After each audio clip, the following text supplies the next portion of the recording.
Magandang araw po sa inyong lahat. Ito po ang aming nagiging problema dito sa Malolos.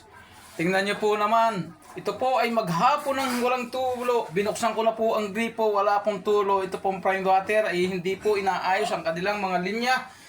Kaya po ganito ang nangyayari. Kaya po ang ginawa ko po mga kapatid, mga kababayan ay naglagay na lang po ako ng gripo doon sa may tabi mismo ng ating pupuntahan sa tabi mismo ng metro.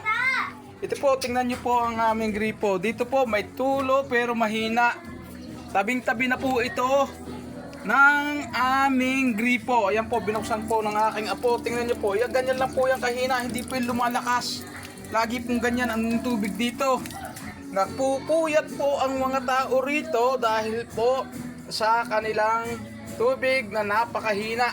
Hindi po namin alam kung ano po ang problema nila at hindi nila inaayos ang aming mga gripo.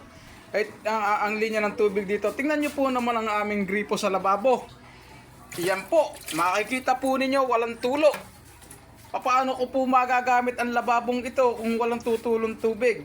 Ganyan po ang aming nagiging problema sa Malolos. Hindi po inaayos ng prime water.